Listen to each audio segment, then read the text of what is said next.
Okay, last one. Last thing for part one. Lots of tea here. All right.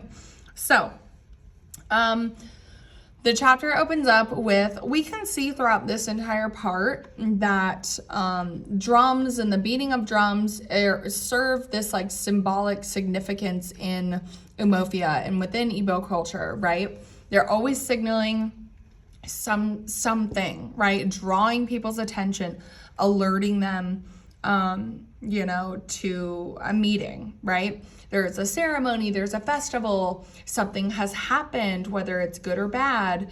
The commencement of the Igugu, like they serve, something important is about to happen, which is what drums symbolize here. So with the specific way that the drum is being beat here, it says, men stirred on their bamboo beds and listened anxiously. Somebody was dead.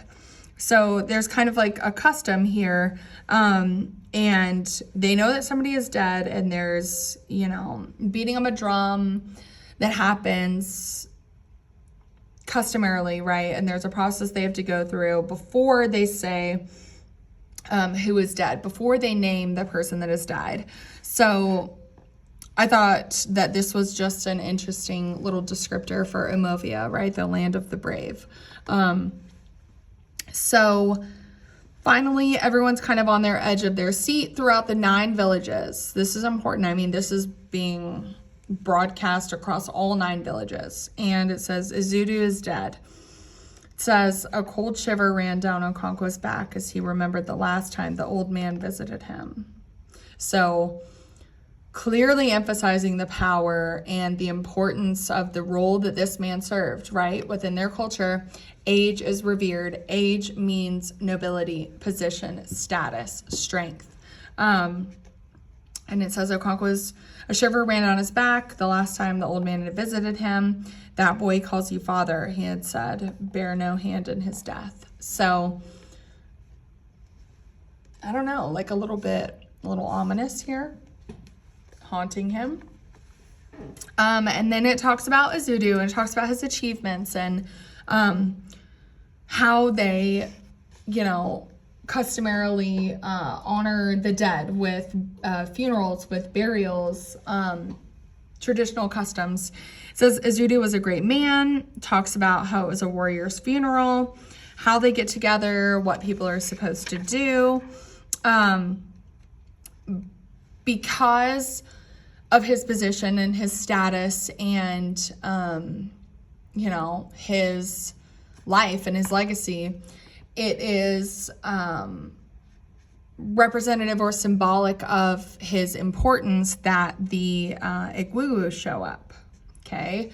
Which is this honorary group of men that are like, you could think of it kind of like, I don't know, like a Supreme Court justice, I don't know. And that position is one that you hold for life. So I don't think that's like too far, out there to compare the members of the Igugu to. So it says that it was a great funeral, such as benefited a noble warrior. As the evening drew near, the shouting and the firing of guns, the beating of the drums, and the brandishing and clanging of machetes increased. It says, Izudu had taken 3 titles in his life. It was a rare achievement. There were only 4 titles in the clan, and only 1 or 2 men in any generation ever achieved the 4th and highest. And when they did, they became the lords of the land. Because he had taken titles, Izudu was to be buried after dark with only a glowing brand to light the sacred ceremony. So these details that happen here, right? The customs, the time of night, the presence of the Igugu. Think about all of these things that set up what happens at the end of this chapter. Is it a coincidence? Do we believe that there is coincidence? Because if we're kind of considering the idea of fate, if we're considering Okonkwo remembering his last interaction with Izudu, what a coincidence that whatever happens at his funeral. Is it Okonkwo that is a member of the Igwugwu?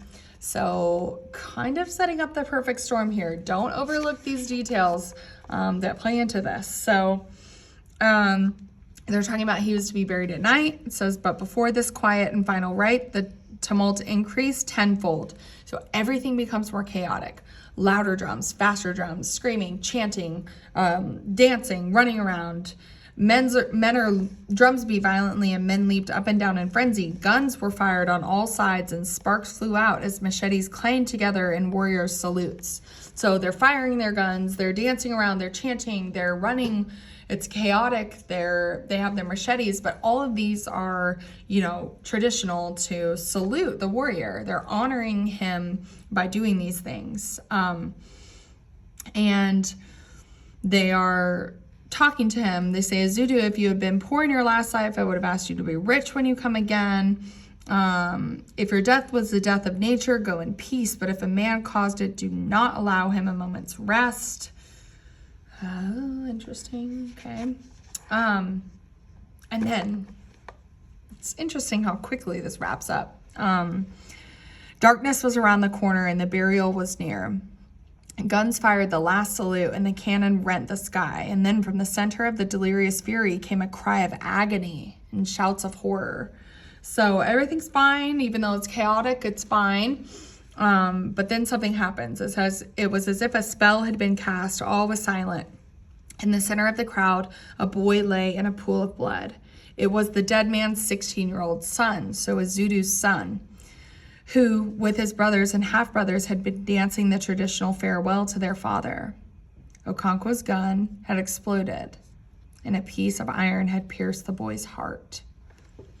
So Okonkwo is firing his gun, and something happens, and a piece of his gun kills Azudu's 16-year-old son. So you think about all of this, right? I might have overlooked, I'm not 100% sure. Is it only the Igwugwu that are firing guns here, meaning that Okonkwo is a member of that tribe? When Okonkwo fires a gun previously, it says he's not a hunter. It says he's not good with a gun. It says that he accidentally shot at Ekwefe in previous chapters, remember? So you think about this and was this an accident?